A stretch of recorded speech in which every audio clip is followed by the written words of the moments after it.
ነገር ወይዘሮ ዛህራ ቤሊን ካንተ ጋር መሆን እንደሌለባት ስትመክራት ሰማ። ምን? አዎ እሱ ምንም ብር የለውም ጥገኛ ነው እና ከሱ ጋር ትሁኝ ስትል አሰምቻለሁ።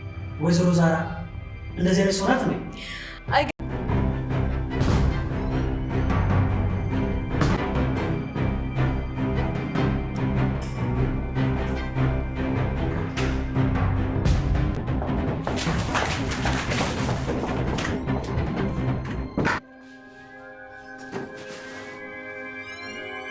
ከዚህ ለሊት ወደዚህ ለምን መጣ?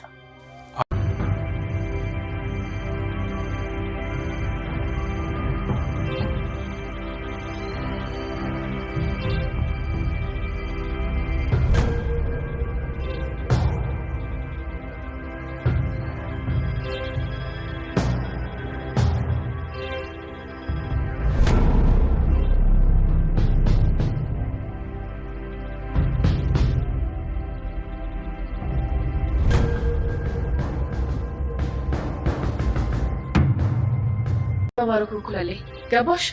እንግዲያውስ ካልኩሽ ውጪ አንድ ነገር አደርጋለሁ በይና አንቺ ላይ መውሰድ ማልችለውን ውሳኔ ዛህራ ላይ አደርገዋለሁ እና ዛህራን ከአንቺ ስልጣን ማሳያ ወጫት። አርፈሽ ተቀመጭ። ካልሆነ ግን እመኚ በየትኛውም መንገድ አድርጌ ከዚህ ቤት እንድትወጣ አድርጋታለሁ። በልክና በትዕቢት እኔ አሸንፍ እሱ ይሸነፍ፣ እኔ ላሸንፍ እኔ ልሸነፍ እየተባባሉ የጀመሩት ፉክክር የማይሆን አጣብቂኝ ውስጥና የማይወጡ ውስጥ አረንቋ ውስጥ እየገቡበት ነው። የቤሊልና የአምናን ግብግብ። አምናን በንጹህ ፍቅሩ እባክሽን ይቅርታ አድርጊልኝ ብሎ በግልጽ ቢነግራትም ቤሊል ግን በልክና በትዕቢት የጀመረችው መንገድ የበለጠ ስብራት። አምናን ሰበርከኝ፣ እንዳልነሳ ወደኩ፣ እንዳልጠገን ተሰበርኩ። ይህ ደግሞ በአንተ ስበብ ነው። ጀሪን እንደዛ በስተት መርጠህ እኔን ወደህ በድብቅ የጀመርከው ነገር የበለጠ ሰብሮኛል ብላ አሁን የጀመረችው መንገድ ግን የእውነት ሰው ማመን ይሄን ያህል ነው ወይ? ሰው መጠጋት ይሄን ያህል ነው ወይ? መሰበር ይሄን ያህል ነው ወይ?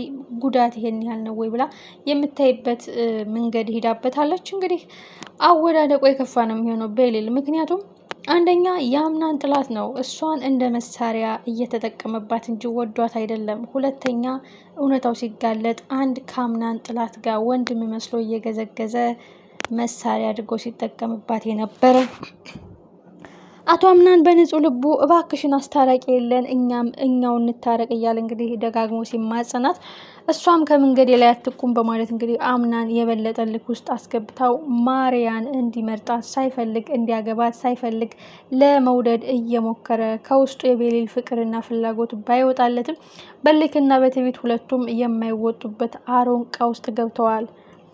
በዚህ ባርኮን አጋጣሚውን ተጠቅሞ ቤሊልን እንደ መሳሪያ እየተጠቀመበት ነው። አምናንን ለመጣል በየቀኑ ህመም፣ ስቃይ፣ ብቸኝነት፣ ጸጸትና በየቀኑ ስብራት እንዲሰማው ቤሊልን መምረጡ እንዴት አይኑን መግለጥ ያቅተዋል? አቶ አምናን ከአንድ አይሉት ሁለት ጊዜ ስብራትና ክደት ደርሶበት እንዴት የሚለው ነገር እንዴት ያቅተዋል? የኋላ ኋላ ደግሞ የቤሊል እናት እትዬ ዛህራ ሆና ተገኝታለች። ይህ እውነታ ግን እንዴት ነው የሚገለጸው? ጎሽሜ እንግዲህ ጓደኛሽንንም እየፈተዋት እኮ በድብቅ ልጅ አለኝ ስላይ ዋሽታይ ስለነበረ ነው። ስለዚህ ከአንድ ዳጥ ወደ ሌላ ዳጥ መግባት አልፈልግም። ቀድመሽ ለምን አልነገርሽኝም? እስከ ዛሬ ሳውቅሽ ልጅ አለኝ ብለሽ መቻወቅሽ አሁን ከየት መጣ? በማለት እንግዲህ ጎሽሜና ዛህራ መጣላታቸው አይቀርም። በዚህ አጋጣሚ በምን ተጣላችሁ? እንዴት ተባለ? የዛህራ ድብቅ ልጅና የት እንዳለች ትሙት ትኑር የማይታወቅ እንዳላት ስታወቅ ሴት ልጅ የት እንዳለች አላውቅም የሚል ነገር በተለይ አቶ አምናን ጆሮ ቢገባ መልካም ነው። ምክንያቱም አቶ አምናን የእናትየዋ ፎቶ አለው። ሜቢ ይችን ሴትዮ ታውቂያታለች እንጂ ሜቢ ከአንቺ ጋር ልትመሳሰል ትችላለች በማለት የቤሊል የህይወት ምዕራፍ አንድ ብሎ ሊከፈት ይችላል። አቶ አምናን ጆሮ ላይ ግን ካልደረሰ ኦልሬዲ በዛም ሆነ በዚህ ጎሽሜና ዛህራ የተጣሉበት እትዬ ዛህራ ያሉ የወለደቻት ግን የት እንዳለች የማታውቅ የጠፋችባት ሴት ልጅ አላት። እሱን ሲሰማ ተጣሉ የሚል ዜናው በይፋ መሰራጨቱ አይቀርም። ማሪያ በቅዠት ዓለም እየኖረች ነው። እንደ ጀሪ በውሸትና በማስመሰል ተክና አምናንን በእጇ ለማስገባት ያለ አቅሟ እየተንጠራራች ነው። ልብ የተቆለፈ በቤሊል ፍቅር፣ እሷ ግን አካሉን ጨብጣ ነገ ባሌ ነው፣ እኔ ሚስቱ ነኝ፣ እሱ ንጉሴ፣ እኔ ንግስቱ እያለች እንግዲህ በቅዠት እየኖረች ነው። ይህ መንገድ እስከ የት ድረስ ያስኬዳታል? አንደኛ ቤሊልን ባርኮት ጋር ለማጋጨት፣ እትዬ ዛህራን ከቤሊል ጋር ለማጋጨት የሆነ ውስብስብ የሆነ ገመድ ዘርግታለች። ይህ ገመድ ግን ራሷን ዘርግቶ ነው የሚጥላት። ምክንያቱም ጄሪን አይተናታል። የአምናን አያትም ተንኮልና ክፋት ያለበት ሰው መጨረሻው አያምርም ነውና ነገሩ። ቤሊል ከዚህ በላይ ርቀትና ከዚህ በላይ እርምጃ ሳትራመድ መንገዷን ብታቆም መልካም ነው። የእትዬ ዛህራ ምክርም ይሄ ነው። ግን የኋላ ኋላ ልጅ አለኝ የሚለው የትዳር መጀመሪያ አቅጣጫውን ቀይሮ ወደ ፍች ሂዶ በምን ምክንያት ልጅ አላት የት እንዳለች የማታውቃት ሁልጊዜ በተስፋ የምትጠብቃት የሚለው እንቆቅልሽ በይፋ መፈንዳቱ የቤሊል ሕይወት ሀ ብሎ ምዕራፉ መከፈቱ የማይቀር ጉዳይ ነው። ሌላው ትልቁ ጉዳይ የሚያሳዝነውና ልብ የሚሰብረው ጉዳይ አቶ አምናን አሁንም በቤሊል ፍቅር እየተሰቃየና እየተጎዳ ግን የአቶ ካርታንን አደራ ላለማጥፋት ወይም ውለታ ላለመካድ ማሪያን እሺ ብሎ የተቀበለው በአካል እንጂ በስሜት አይደለም፣ በአፉ እንጂ በልቡ አይደለም፣ በቃል እንጂ በተግባር አይደለም። እሱ በሂደት የምናየው ነው።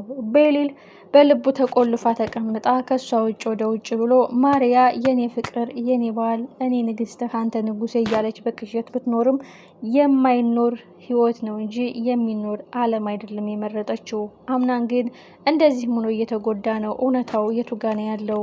ቤሊል የዋህነቷና ሞኝነቷን እልክና ትቢት የገባችበትን ትታ በንግግር ቢፈቱት መልካም ነው። ግን እሾህ የሆነ ሰው ባርኮትን አስገብታለች።